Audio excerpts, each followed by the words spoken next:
When the virus kicked off last March and the government advised us all to work from home if we could, I, along with my colleagues and many others across the country, grabbed my laptop and hastily created a new workspace. Initially, my new desk was at one end of our bedroom. It had a nice view, seeing the occasional friend walking past doing their daily exercise, but it soon got tiring, getting up each morning, rolling out of bed and sitting at my desk for the day before climbing back into bed in the evening. Even with a long walk at the end of each day, the routine became monotonous. The tipping point for me came a few weeks later when I found myself getting out of bed in the middle of the night to walk across the bedroom and do an hour or so of work in the wee hours of the morning.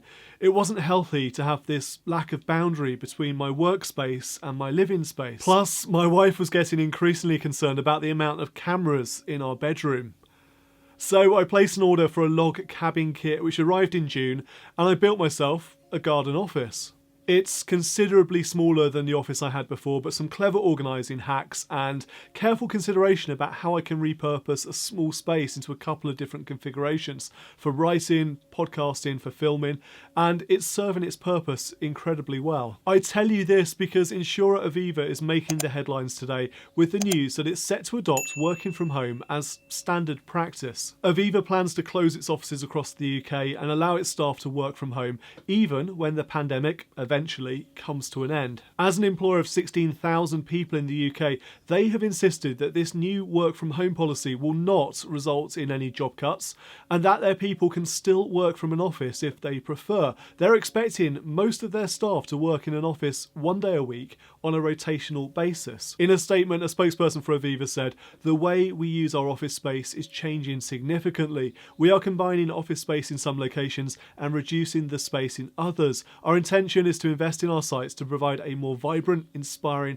and flexible workspace for our people." The way we work, and more importantly where we work, has changed for good. Like so many things, the pandemic has served as a catalyst for an existing change. Pre-pandemic, there was growing demand for greater flexibility when it came to visiting the office. As an employer, we lost a handful of fantastic candidates because our competitors recognised this growing desire for flexibility for remote working, and they were able to offer a mix of office and home working. Personally, I've long recognised this. Since 2002, my office has never been more than a mile away from my home.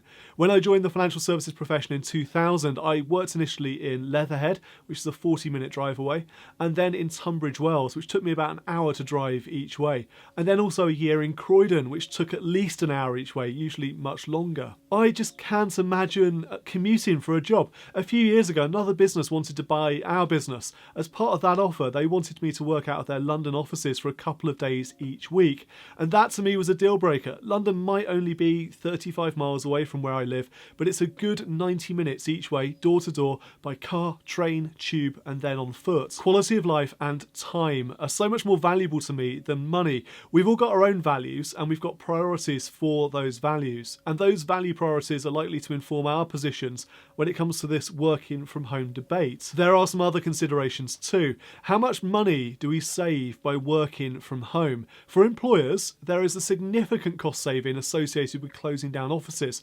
I ended one of my office leases in December, and this year alone doing that will add at least £20,000 to the profits of one of my businesses.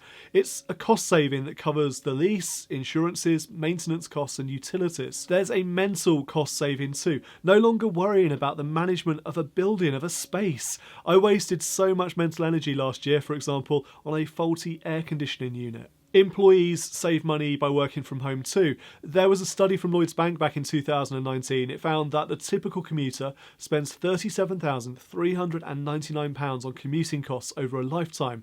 They spend, I would argue waste, more than 10 days, that's 251 hours, travelling to and from work every year at a typical annual cost of £795.72. That's not to say that the working from home experience is entirely positive, it's not. There is a great deal of variability when it comes to our individual working from home experience. Not everyone has the space available for a dedicated workspace. I'm incredibly blessed to have had the money and the space available to knock up a log cabin at the bottom of our garden. I know that in cities in particular, there are many younger people who rent homes with flatmates who have been largely largely confined to their bedrooms during this working from home epidemic.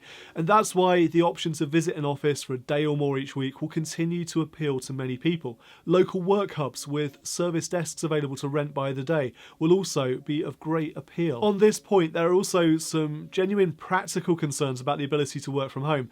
One of the first things that we did as a responsible employer was to make sure that our team had the right kit. That meant a second monitor, it meant a desk chair to avoid backache, and also making sure that nobody was perching their laptop on an ironing board. We saw examples of people doing that, thankfully not within our team. You need to have super fast internet available at home too, to facilitate those lovely Zoom video calls and transferring of large files, and it particularly helps to have fast internet when the kids are doing their homeschooling, when people are streaming videos over Netflix at the same time. Fast internet is an absolute must. I've seen concerns about those working from home missing out on opportunities or even promotions because they're less visible than their office-dwelling counterparts. If your boss doesn't see you in the office working hard each and every day, will they immediately think about you when the next promotion opportunity comes along? It's a genuine concern for many, despite, I hope, a huge shift away from this presenteeism culture we used to see towards the basis of contribution in more recent years. And we have to keep in mind that humans are social creatures.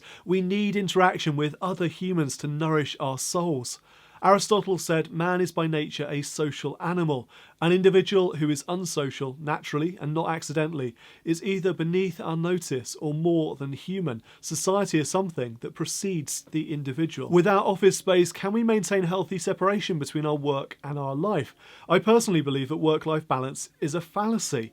But then I love what I do, and as Confucius supposedly put it, choose a job that you love and you'll never have to work a day in your life. Perhaps this shift to remote working from home, will prompt more people to reconsider their career choices, to go out and find more meaningful work where they don't feel a desperate need to separate it so much from their lives. Am I right in thinking that the home working genie is out of the bottle now? That we're never going back to the office in the same way we did before? Let me know what you think in the comments. Thank you for watching this video. Until next time, I'm Martin Bamford. And remember, when it comes to your money, the more you know, the faster it can grow.